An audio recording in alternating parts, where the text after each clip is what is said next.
Well, here's part two. You get nothing and then you get a whole bunch all at once.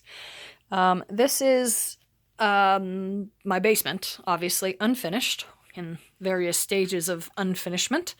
And this is normally I seldom come down here. It's just, our house is too big for just me and the critters, really, but or the critters and I.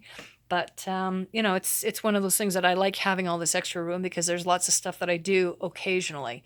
So, and in springtime, what I end up doing is growing things and getting gardens started. Now, in our particular case, if you look out the window here, you can see there is a lot, a lot of snow. That's all snow that's just off the deck.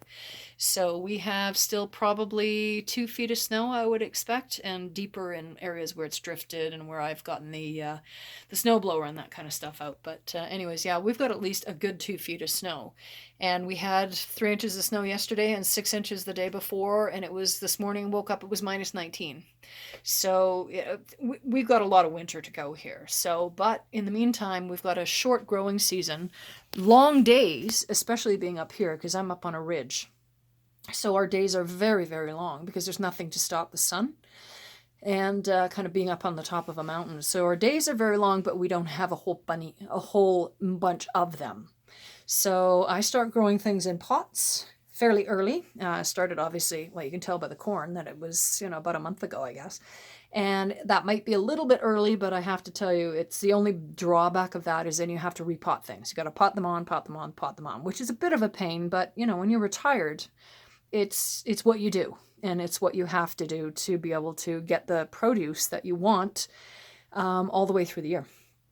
So, or not all the way, at the time you want it. So these are, can't remember if these are yellow zucchinis or green zucchinis.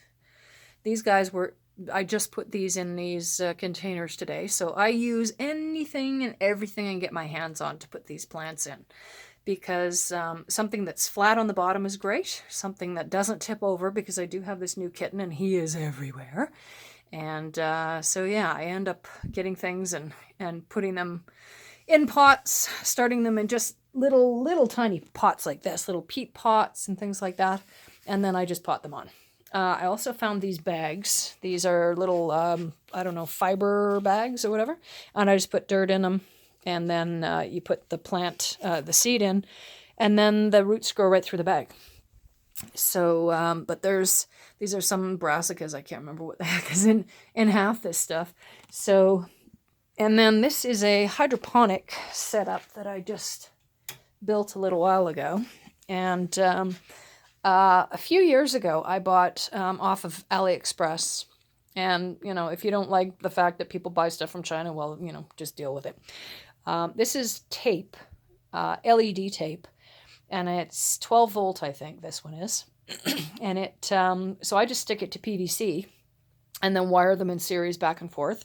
And then just, put a little wall wart, a little AC/DC adapter, and then you can put them in anything. So this one here is the same idea.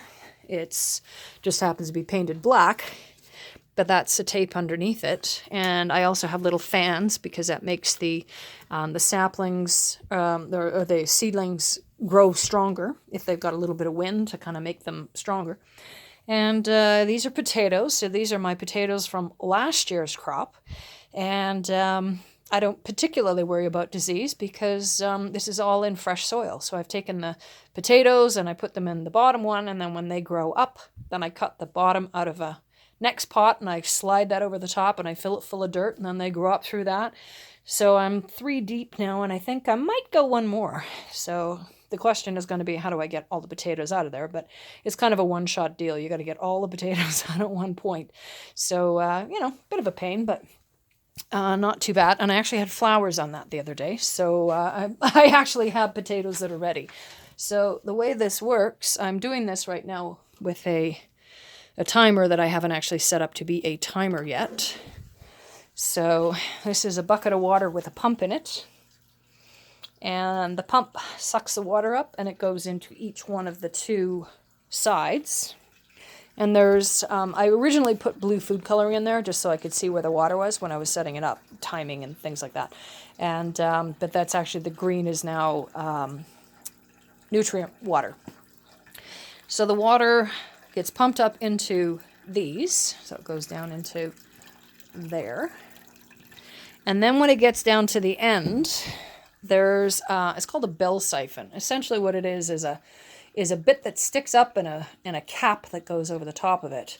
And it creates almost like a vacuum, I guess, is the easiest way to say it. And it causes all the water to suction down. So it does actually cause a siphon. And then it goes in there. Because if you just, had it filling up to here, you can't just have it just run through, because otherwise the bottoms of the plants wouldn't get any of this water. And you can't have it stop where the top of this is, because then they would be sitting in water all the time. So you have to have this siphon going so that it fills it all the way up, and then it siphons all the way, pretty much all the way out. So eventually, when this siphon gets started, then that will start going back into the bucket. So the top one siphons out, goes into the second layer siphons itself out and goes back into the bucket, and it just cycles around and around. So I've got enough room that I could actually put another one, probably 2 in here if I wanted to. And so there we go, there's the siphon started. And then it just, you can see it picks up speed as the siphon actually really gets going.